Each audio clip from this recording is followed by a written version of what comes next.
Muitas pessoas perguntam se o Espiritismo sempre existiu. Kardec, no livro O que é o Espiritismo, ele diz que o que está dentro do Espiritismo, ele sempre existiu porque é uma lei divina, uma lei natural. O que todas essas grandes religiões mães apresentaram foram justamente os conhecimentos, as normas dessas leis, que desde o início foi dirigido por ele também, trazendo a todo o planeta, em cada época, esses conhecimentos. E aqui nós pegamos do livro da Revista Espírita, abril de 1858, um diálogo de Kardec na Sociedade Espírita de Paris, que é com um antigo pachá do Egito, Allan Kardec, com esse Mehemet Ali. Foi 16 de março. Aí a pergunta foi essa: os sacerdotes do Antigo Egito tinham conhecimento da doutrina espírita? A resposta era a deles. Pergunta: recebiam manifestações?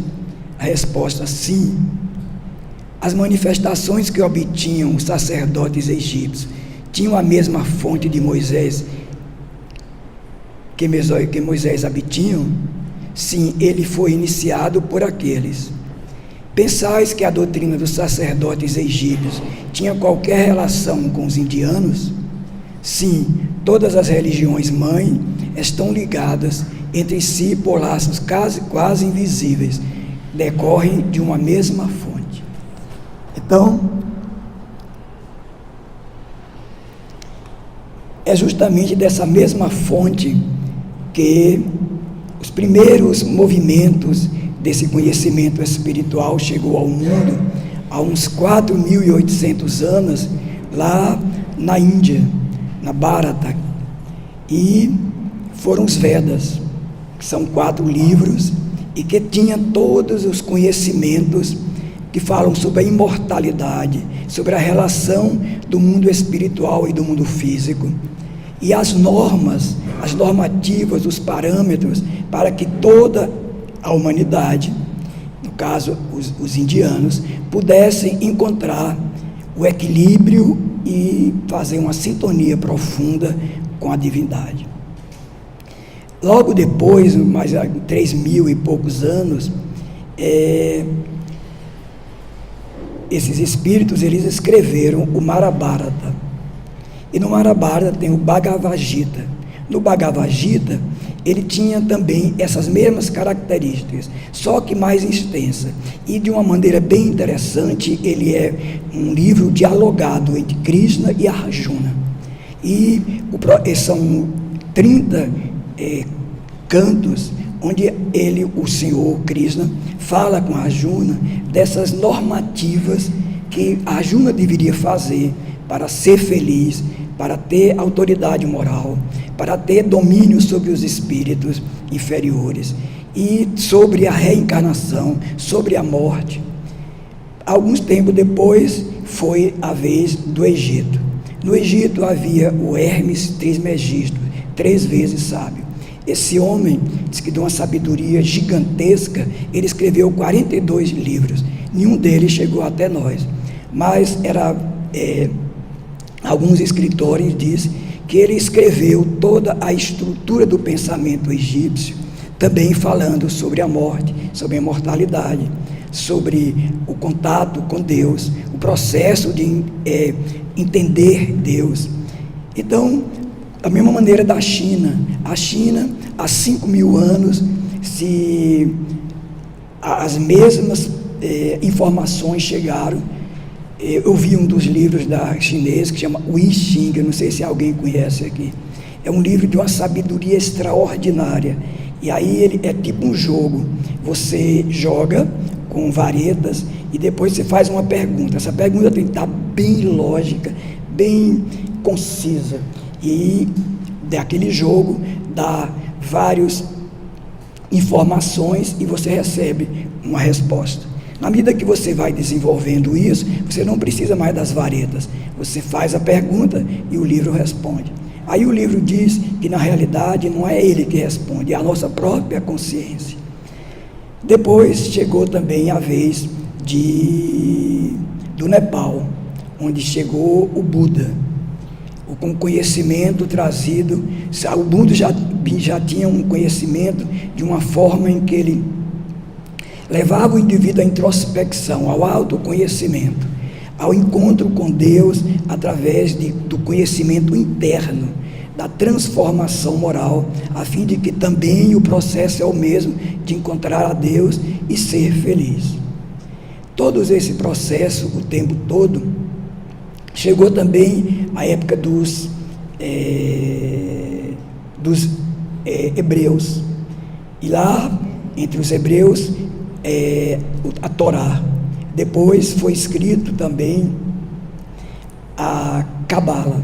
A Cabala tem todos esses conteúdos, e a Cabala tem um nome, aceita, use para você. Mas, sequenciando, veio outro conhecimento, mas só que esse conhecimento agora viria de uma forma bem diferente, porque foi Jesus, o próprio Cristo, que já tinha enviado todo esse material para a humanidade, que agora ele mesmo escolhe a voltar. E a mensagem de Cristo, ela tem uma diferença muito grande. Lá nas outras mensagens, recebidas por esses espíritos que chegaram à Terra com a tarefa de desenvolver a humanidade, trazer a filosofia, a ciência, o estudo da arte, da arquitetura, e que eles foram embora depois de um período, e a humanidade que foi esquecendo desse material, e é como se tivesse jogado uma cinza sobre isso, porque uma das características dessas filosofias, dessas religiões mãe, é que elas não fizeram o que Jesus fez. Jesus, quando ele veio, a essência da mensagem de Jesus é o próximo. Jesus vem trazer para nós que nós não podemos viver sem o próximo. Todas as outras religiões faziam um trabalho de si para consigo, em que o indivíduo tinha de mergulhar dentro de si, buscando esse autoconhecimento. Mas Jesus faz diferente. Jesus não vem dizer o que você tem de aprender. Jesus ele vem falar sobre o que você deve viver.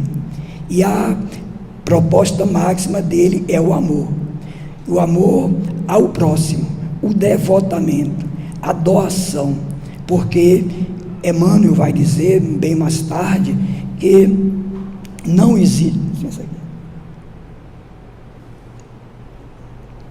que nós só podemos chegar a Deus através do próximo, e foi isso que Jesus veio trazer, que não havia nenhuma outra maneira de você se integrar à divindade, que não fosse uma integração anterior com o próximo. Tanto que quando ele voltou ao mundo espiritual, o que aconteceu? Os seus discípulos se reuniram e foram criar várias comunidades.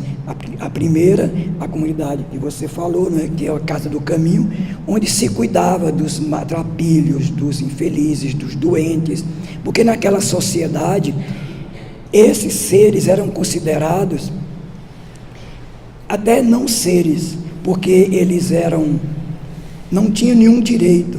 O domínio era total do poder. Aqueles que tinham poder tinham comando sobre tudo. Ninguém poderia ir contra eles. Então, Jesus acolheu, veio para justamente esses que estavam doentes. E com essa mensagem de amor. Com essa mensagem de Jesus sobre o amor, e depois quando o Espiritismo veio para a Terra, ele veio com uma função trazida pelo próprio Cristo, e tinha dentro dele essa informação, o próximo, de nós termos o entendimento de que só se vive o Espiritismo através do amor e da doação. Um dos grandes escritores sobre o Espiritismo, ele fala que para se estudar o Espiritismo com profundidade, É preciso uma maturidade psíquica e a vivência do Evangelho. É por isso que o Evangelho, o Espiritismo, ele baseia-se todo no Evangelho. Ele traz todas as informações que vieram antes, através dessas grandes religiões que estão inseridas no livro, mas trazendo esse viés de que não se vive o Espiritismo se você não ama.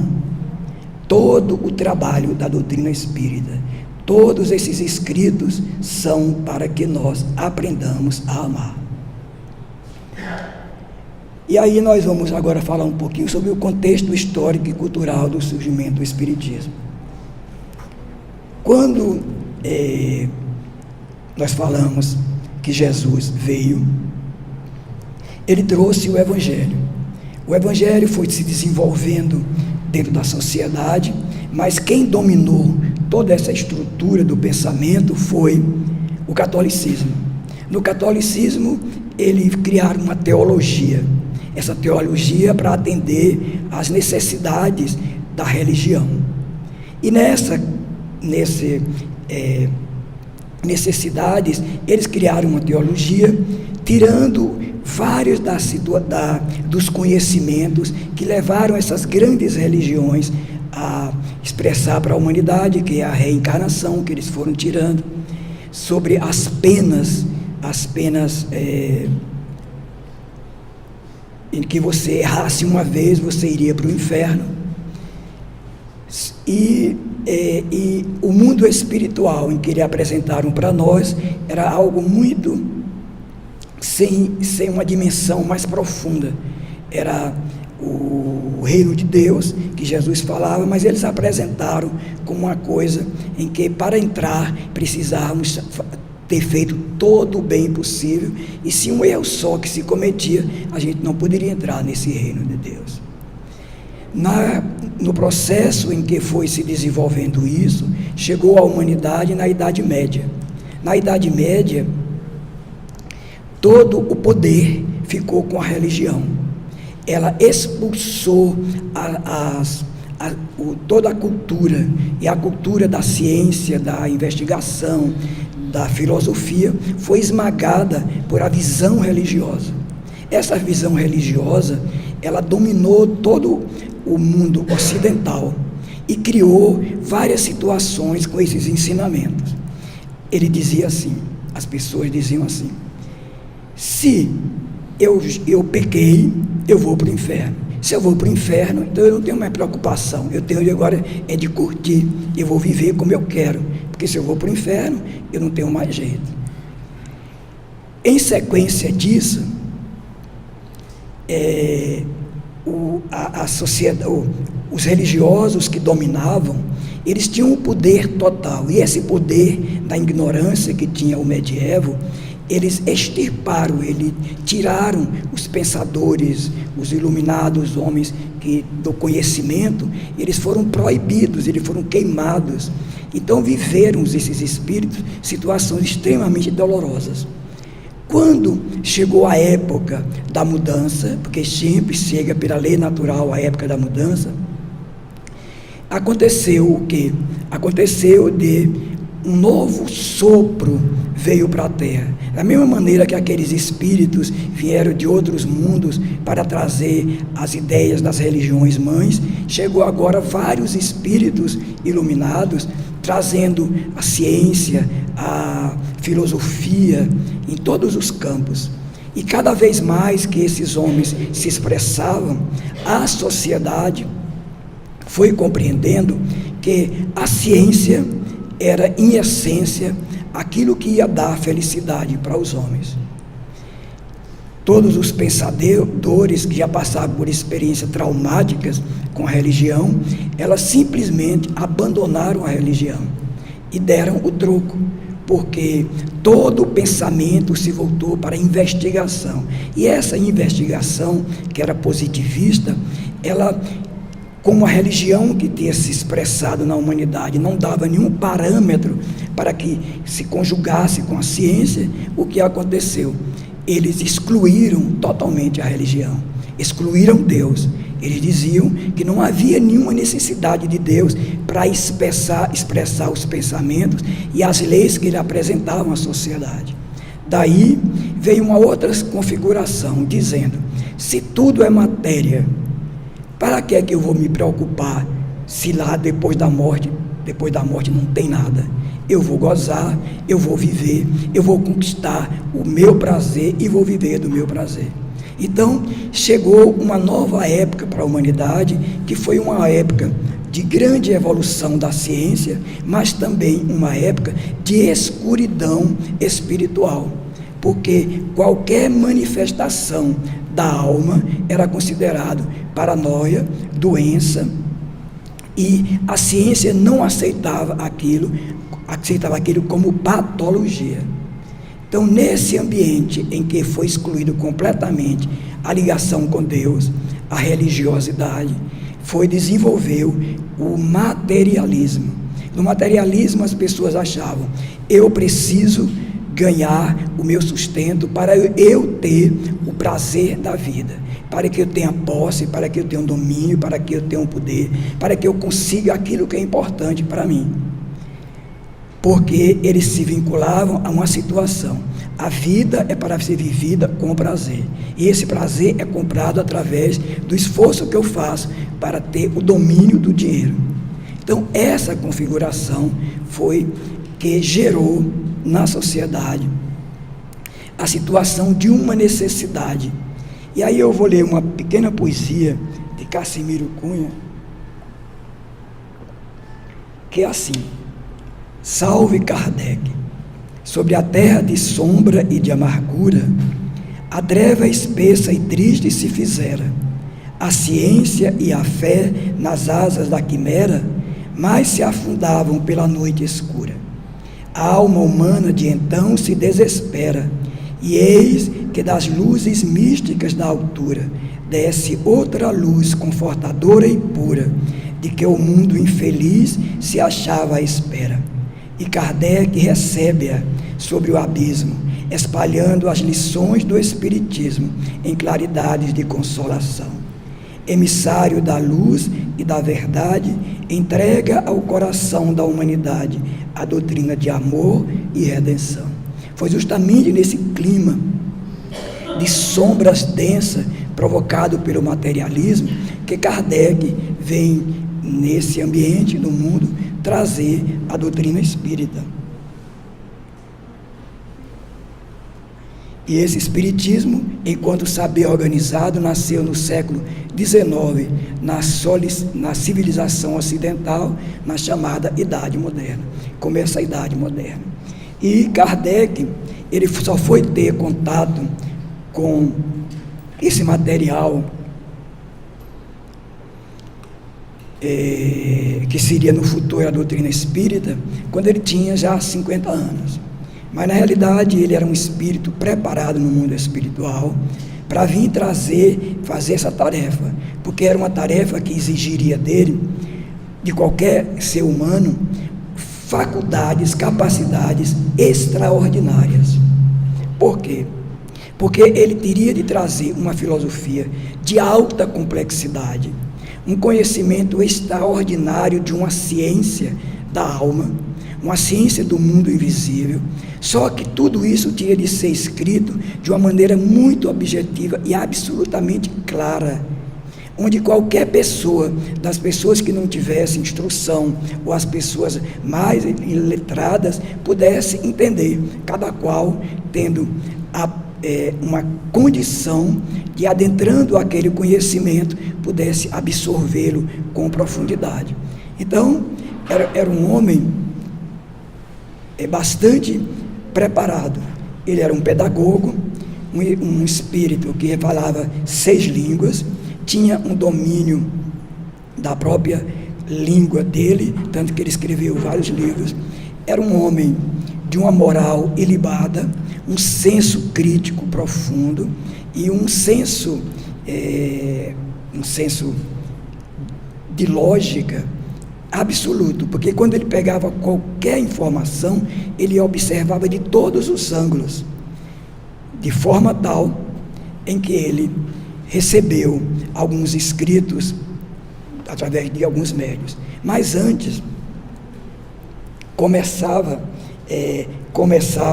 na terra já preparado por Jesus, porque Jesus, quando ele trouxe o Evangelho, ele já informou que enviaria um Consolador.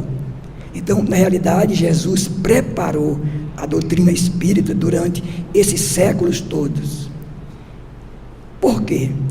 Porque ele, o Cristo, como ele disse, ele veio trazer, e não pôde dar naquela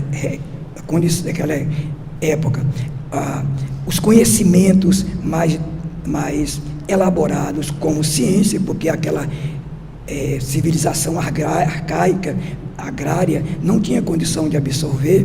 Ele iria trazer depois esse material que trouxe agora com Kardec, só vestido por uma ciência, em que essa ciência pudesse, através da investigação, elaborar esses conhecimentos. Mas só em 1948, mais ou menos, apareceu nos Estados Unidos, que eles chamam uma invasão programada. Está funcionando?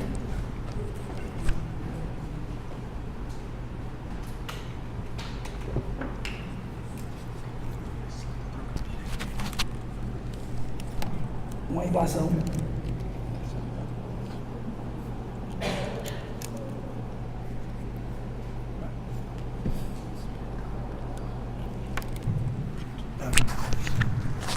Uma invasão programada, que foi em Hydesville.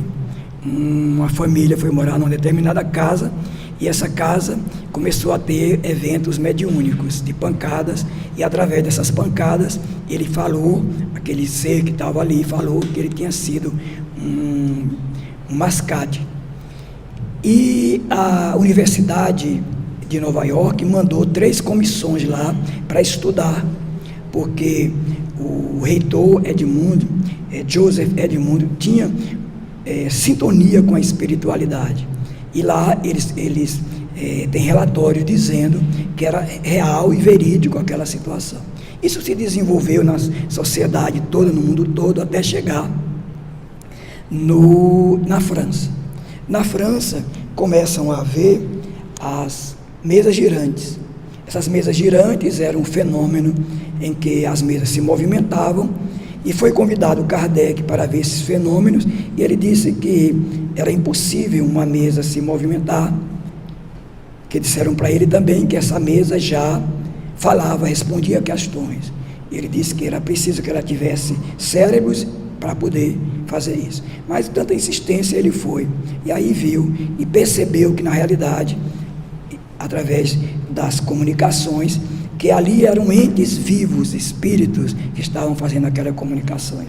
Então Kardec, com essa mente extremamente especial, de uma inteligência impressionante, que você lê o Livro dos Espíritos, qualquer um dos livros da codificação, você fica extasiado com a inteligência dele, com a capacidade de abordar de todos os ângulos qualquer questão. Aí ele vê que naquela situação, na realidade, ali estava aparecendo um sistema que geraria uma ciência. E ele começa o trabalho de perguntas e respostas.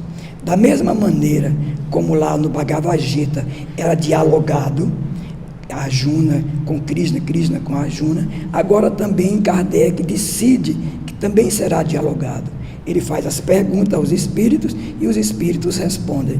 E essas perguntas vão sinalizando para eles essas leis. Por quê? Quando Kardec, com todo esse material, e ele começou a estudar, ele tinha que tomar uma decisão. O que é que ele ia considerar como foco para ele no estudo da doutrina espírita? Então, ele, estudando, ele viu que o Espiritismo apresentava Deus, e que Deus criou a matéria e o espírito, esses 2 princípios. Na junção desses dois princípios, criava a criação. Aí o que é que Kardec tomou a decisão? Que ele não ia estudar a matéria, que ele ia estudar o espírito. Então a doutrina espírita, ela é uma ciência que estuda o espírito, ele estuda o mundo espiritual, ele estuda as relações do mundo espiritual com o mundo físico, ele estuda as interligações, onde, por exemplo, eu estou aqui, mas eu posso me ligar, posso me conectar com o espírito lá. O espírito lá pode conectar comigo. Então, diante desse foco, Kardec se preocupou, porque ele disse que essa ciência, ela era uma ciência da alma, e que ela era a ciência mais importante, porque para a ciência acadêmica, ela já estudava a matéria. Então o Espiritismo não tem obrigação e não responde perguntas sobre a matéria. Quando alguém quiser falar sobre química, tem que procurar química, porque quando também Kardec falou, ele disse que a ciência e a religião, uma religião verdadeira, ela estaria conectada à ciência, e que ela, em relação à ciência, ela daria o controle, o Espiritismo daria o controle, e a ciência ajudaria no sentido também de confirmar as leis do Espiritismo. Então isso dá à doutrina aquela situação de que a obrigação dela é estudar o Espírito. E foi de tal importância isso, porque deu à humanidade uma nova visão. Porque até antes a gente vivia dentro das filosofias espiritualistas, e essas filosofias espiritualistas não falavam com clareza sobre esse mundo espiritual. E Kardec, através dos espíritos, vai mostrar com profundidade, como ciência, sem deixar nenhuma dúvida, criando nas mentes da gente a certeza dessa realidade do mundo espiritual, do espírito, da morte, da vida. E isso vai gerar o que gerou o Livro dos Espíritos. Aí, no livro O que é o Espiritismo, que é um livro que Kardec aconselha que seja o primeiro livro lido da doutrina, porque vai dar uma primeira visão do que é o Espiritismo, e ele diz assim: o Espiritismo é ao mesmo tempo uma ciência de observação e uma doutrina filosófica. Como ciência, ele consiste nas relações que estabelece entre nós e os espíritos. Como filosofia, compreende todas as consequências que dimanam dessas mesmas relações. Então ele mostra que na realidade ela é uma ciência, mas aí nessa definição dele, ele deixa claro que nós vivemos no mundo espiritual, porque essa relação espiritual é contínua entre nós e os espíritos, porque toda vez que nós dormimos, nós vamos para o mundo espiritual e nos relacionamos com ele, mas também quando nós estamos aqui, nós estamos num relacionamento constante com os espíritos. Aqueles que têm sensibilidade, os vê, os sente, os percebe em torno da sociedade, em torno da nossa casa, da rua, do trabalho, em todos os lugares. E justamente por essa razão de que nós vivemos mergulhados dentro do mundo espiritual, é a urgência desse conhecimento que Jesus trouxe para nós. Porque aí nós poderíamos compreender a vida espiritual, as consequências que tem dessa vida espiritual onde nós vamos entrar, e nos dá parâmetros para um comportamento que fizesse com que nós pudéssemos adentrar esse mundo espiritual com segurança. Haver também, diminuir um pânico, um medo em que nós vivíamos da morte. Tem uma senhora que foi fazer um atendimento em que ela tinha muito medo e ela quase não ia para o centro. Então, a pessoa que acompanhava comentou dizendo que ela não conseguia, só vivia com uma pessoa por perto, ela não ficava sozinha, nem no sanitário. E aí, conversando com ela, ela disse que quando ela era bem mocinha, ela estudava no colégio das freiras. e que a Madre Superior toda noite ia no dormitório, que era assim imenso, e lá ela contava casos de terror, e que era terrível, e muitas vezes dizia que debaixo do travesseiro, se elas pensassem coisas inadequadas, o demônio viria. Então, essa pessoa colocou na mente dela, introjectou na mente dela, e nunca esqueceu. E hoje, já idosa, ela vive em pânico, e não tem mais jeito, quer dizer, a mente dela elaborou isso. A doutrina espírita justamente nos tira o medo, porque você só tem medo do que não conhece, mas quando você conhece, você não tem. É por isso que cada espírita que estuda, que vivencia, que vai para a reunião mediúnica, ele não tem medo. O medo diminui sensivelmente. A gente adquire um sentido de responsabilidade, de viver a proposta da doutrina. Aqui estão os livros produzidos por Kardec. O Livro dos Espíritos, que é esse diálogo com os espíritos, trazendo as leis morais, o conhecimento de Deus, o conhecimento do mundo dos espíritos,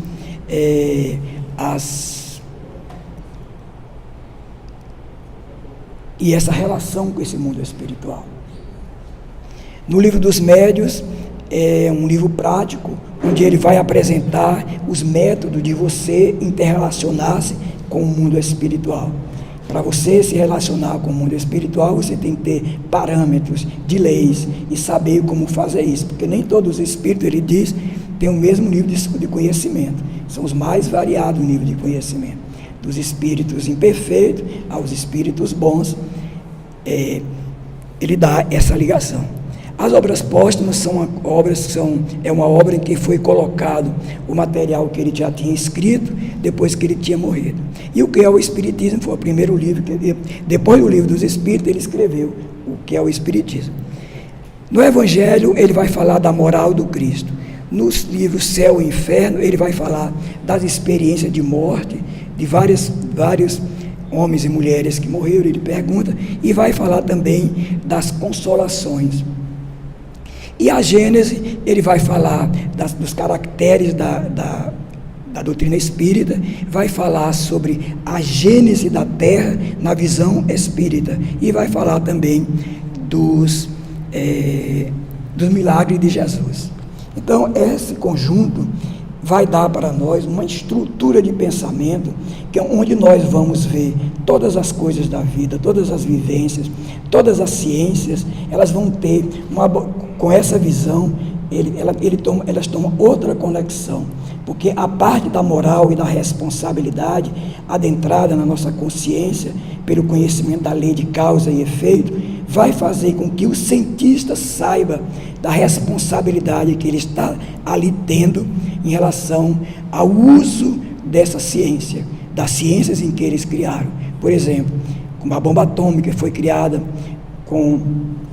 aqui na Terra, nesse processo da destruição, não sabendo eles da consequência extremamente danosa para eles, os criadores, como também dos pensamentos, porque num dos livros de André Luiz ele vai falar da responsabilidade que tem um escritor. Havia uma casa onde os espíritos se reuniram para ajudar um caso muito difícil de obsessão, e ali se reuniram muitos espíritos elevados, trabalhadores. E aí, na redondeza, os espíritos da redondeza começaram a se aproximar, gritando por ajuda, pedindo ajuda. E de repente aparece um escritor que tinha sido muito famoso e que tinha criado muitos romances. E ele entrou na casa pedindo ajuda, porque ele estava enlouquecido. Porque ele disse que ele via a criação dele, ele via os personagens que ele criou, ele via, e esses personagens dialogavam com ele e faziam muito mal a ele, pedindo ajuda. Então, André Luiz, o mentor de André Luiz, vai dizer da responsabilidade de que aquele homem tinha criado essas personagens e que essas formas de pensamento adquiriam domínio. Então, a doutrina espírita vai dar para todos nós uma força, um conhecimento de que nós possamos, em qualquer atividade profissional que nós temos uma grande, imensa responsabilidade, porque não estamos trabalhando só para a sociedade, nós estamos trabalhando para o Cristo, e qualquer coisa que nós fizermos, nós teremos de ser responsabilizados. Uma vez, numa reunião mediúnica, se comunicou um espírito, e aí esse espírito era da área jurídica, uma pessoa que tinha sido muito influente, e quando se comunicou, dizia assim: não, eu não fiz isso, eu não tenho culpa, eu não fiz isso. E a gente tentava conversar com ele, e ele dizia que não foi ele, que não tinha culpa, aquela coisa. Então ele passou o tempo todo nessa monoideia. Aí os espíritos levaram ele, mas nessa monoideia. Deduz-se o quê? Nessa área de algum deslize que ele tenha cometido. Mas isso pode ser na parte como eu, arquiteto, ou na parte como médico, na parte como doméstico, na parte como profissional liberal, ou como em qualquer área. Nós estamos trabalhando para o Cristo. Em um dos livros de André Luiz, ele conta também em que cada um de nós profissionais, eles têm lá relacionado as quantidades de horas que nós trabalhamos, os deslizes que nós cometemos, os acertos que nós cometemos, tudo está lá relacionado. Então, a doutrina espírita é uma doutrina que nos condiciona, para aqueles que nós queremos viver, a responsabilidade, porque a gente acorda para saber de que nessa lei de causa e efeito, tudo o que fizermos, seja o mais simples ao mais complexo, está registrado na nossa própria consciência. E que vamos ter de ressarcir diante da lei, dessas leis morais, que vai falar no livro dos Espíritos, essas consequências danosas. Aí ele vai falar aqui dos princípios da doutrina espírita. Ele primeiro falar sobre Deus.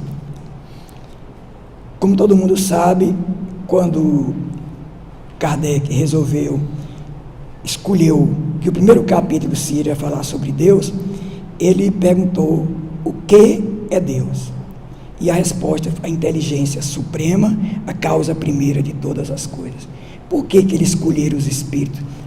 Inteligência suprema.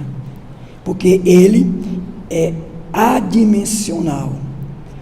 Para nós, Deus, como ele vai dizer, a gente conhece os atributos dele, mas ele, para a nossa consciência, para o nível de espírito que nós somos, espíritos imperfeitos, nós não temos a faculdade de entender Deus.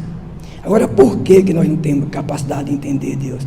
Porque no livro dos Espíritos ele vai dizer que a dificuldade que nós temos para sintonizar, para entender ou para sintonizar com Deus é o nível das nossas imperfeições. Cada imperfeição que nós temos afasta-nos de Deus. É por isso que a doutrina espírita tem como proposta a reforma moral.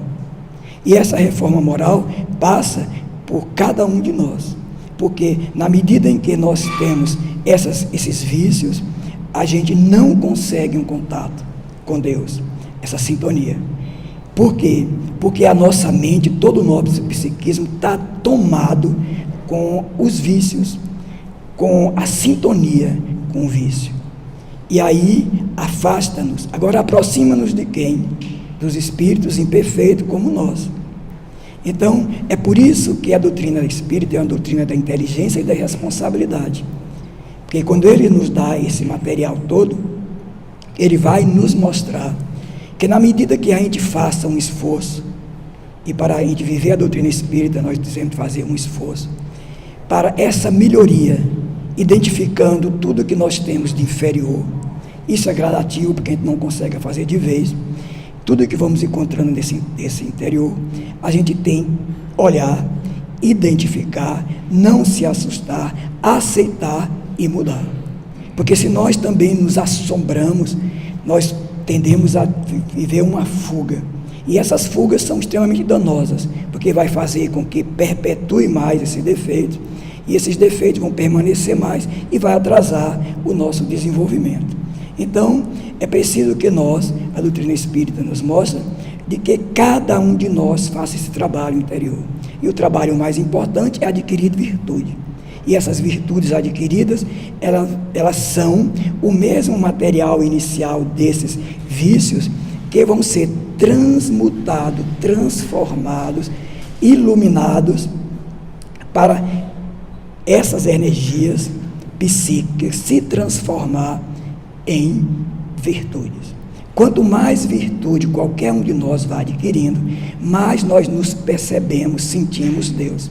Por quê? Porque o espaço psíquico, onde antes dominava aqueles vícios, deixam de dominar, e aí aparece um espaço vazio, entre aspas, onde essa percepção de Deus aparece mais, cada vez mais. Porque na medida em que um vício vai se diluindo, através de uma virtude adquirida, e toda virtude passa pelo amor. Então é o amor que vai fazer essa transformação. Só que Kardec, na Gênese, ele faz um ensaio e ele vai falar sobre Deus. E ele diz que quando Deus criou o universo, ele criou um fluido cósmico universal. Nesse fluido cósmico universal, ele é um fluido inteligente, ele é diferente dos fluidos da Terra. Ele é inteligente, ele tem esse fluido universal, todos os atributos de Deus. E esse fluido, ele está em todo o universo, em todas as dimensões. Então, nesse fluido, nós estamos imersos nesse fluido. Cada célula, cada átomo está imerso, de todos os seres, de todo o universo está imerso nesse fluido. Quer dizer, estamos imersos em Deus. Então, muitos de nós acham que Deus não nos ouve. É um engano. Na realidade, é esse distanciamento de Deus que nós temos, porque Deus nos envolve dentro e fora. Nenhum pensamento nosso é imperceptível para Deus. Como se Ele nos envolve o universo inteiro, qualquer pensamento, nem um milímetro de segundo, Ele já percebe. Os nossos desejos, as nossas vontades, os nossos defeitos, as nossas virtudes, tudo Deus está interagindo conosco. Então, na realidade, nós vivemos em Deus. E se nós, cada vez mais, a doutrina espírita vem nos mostrar isso, e vem nos fazer a compreender que nós somos deuses, no sentido dessa potência em que nós estamos imersos. Tanto que o Espiritismo vai dizer também para nós, que onde está Deus? E ele vai dizer, na nossa consciência. Então Deus está dentro de nós. Nós não precisamos gritar para Deus nos ouvir. Eu cuidava de um senhor, e aí ele estava assim bem doente, e eu fui lá e visitar, e tinha um grupo de uma religião que iam fazer uma oração. Aí eu fiquei para ouvir, e eles gritavam muito alto, cada um mais alto. Aí quando terminou, eu perguntei, por que vocês gritam tanto? Ele disse que é para Deus nos ouvir. Quem grita mais de alto, Deus ouve, e ouve primeiro. Então, na realidade, a doutrina vem nos mostrar, não vai dar mais tempo, eu vou passar para algumas outras coisas, viu?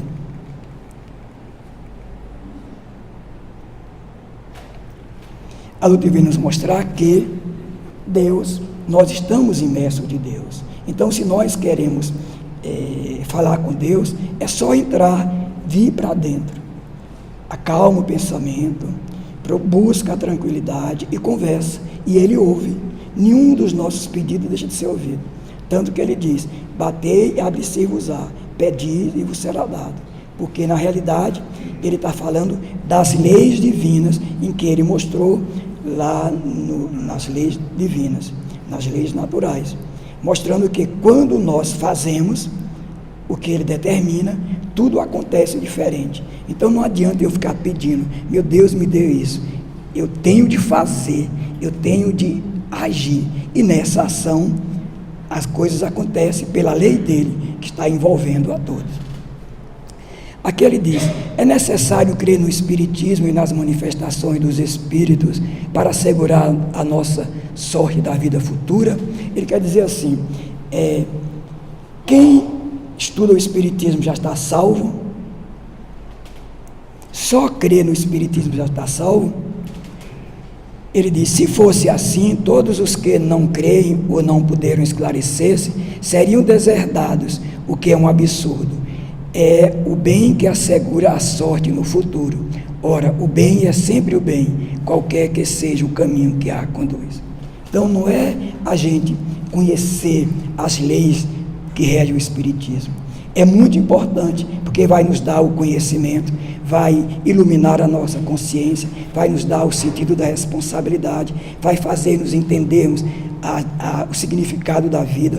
Tudo isso é importante, mas o que salva o homem é o bem.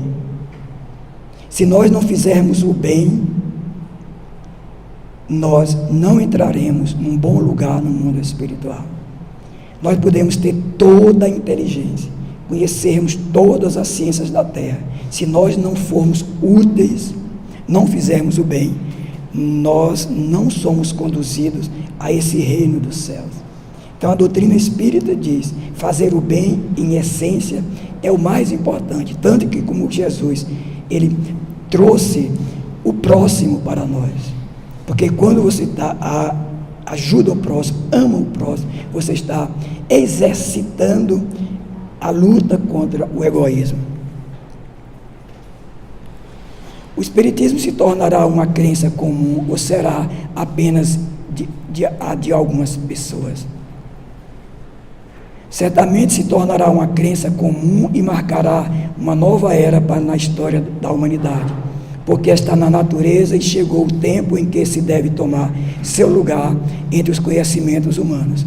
No entanto, terá grandes lutas a sustentar, mais contra os interesses que contra a convicção, porque não é necessário ocultar que há pessoas interessadas em combatê-lo, umas por amor próprio, outras por razões meramente materiais. No entanto, seus contraditores, insulando-se cada vez mais por força da circunstância, serão forçados a pensar como todos, sob a pena de se tornarem ridículos. Ele se tornará e haverá grandes lutas, e essas lutas são provocadas por nós, porque o mal que está na humanidade não é um mal externo, é um mal dentro do coração de todos nós. Então, a dificuldade do Espiritismo se implantar na Terra é nossa, porque nós não vivemos o Espiritismo. Muitos de nós conhecem, passamos uma vida toda estudando e vamos para o mundo espiritual e chegamos em lugares, às vezes, dificultosos, porque não exercitamos o amor. E aqui, para finalizar, eu vou mostrar aqui, na Revista Espírita, agosto de 1865, o que nos ensina o Espiritismo.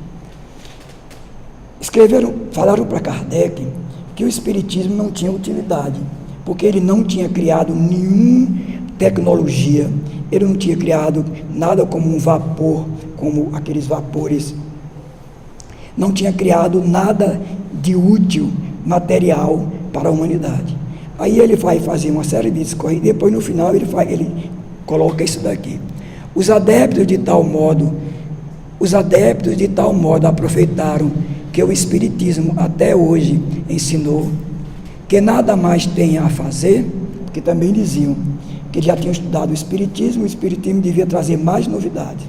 E aí ele fala: são de tal modo caridosos, desprovidos de orgulho, desinteressados, benevolentes para com seus semelhantes, moderaram tanto suas paixões, abjuraram o ódio, a inveja e o ciúme. Enfim, são tão perfeitos que de agora em diante seja supérfluo pregar-lhes a caridade, a humildade, a abnegação, numa palavra, a moral. Kardec perguntando. Você vê, isso aí é para nós uma grande lição. O Espiritismo tem a função primordial de eliminar em nós isso, o orgulho, as paixões, o ódio, o ciúme, e de nos transformarmos, como na proposta de Jesus, em homens e mulheres, espíritos perfeitos. E aí ele continua: o Espiritismo tem como objetivo a regeneração da humanidade. Isto é um fato constatado. Ora, não podendo essa regeneração operar-se senão pelo progresso moral, Daí resulta seu objetivo essencial, providencial, é o melhoramento de cada um. Os mistérios que ele nos pode revelar são acessórios. Quando Jesus, o Espiritismo vê Jesus como o modelo e o guia da humanidade. Esse modelo e o guia da humanidade tem uma proposta, que nós sejamos perfeitos como o Pai é perfeito. Então, Jesus espera de nós, e o Espiritismo espera de nós, que nós façamos a nossa parte, estudar.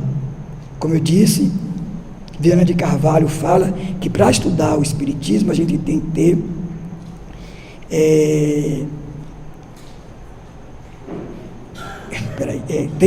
para estudar o Espiritismo a gente tem de ter uma maturidade psíquica.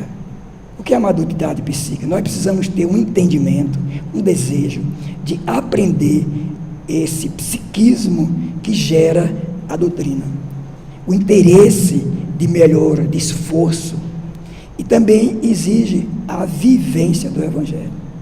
Então, se nós estamos na doutrina espírita e não vivemos o Evangelho, e viver o Evangelho é viver a proposta de Jesus, e a proposta de Jesus no final, que ele nos diz, é que a gente tem que ser perfeito como o Pai é perfeito.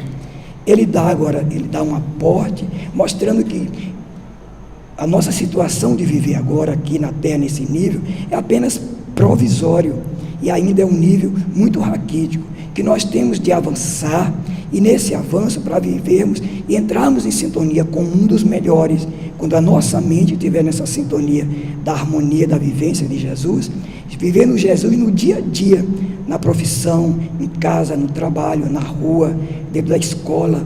Viver Jesus é estar com Jesus, e Jesus está conosco quando a gente opta para viver com Ele. Ele diz: venha a mim todos vós que estáis sobrecarregados, e eu vos aliviarei. Então ele dá uma condição de que a gente vá na direção dele. E quando ele diz que ele dá esse aporte, esse seguro para nós, é quando nós obedecemos às leis que ele vem trazer.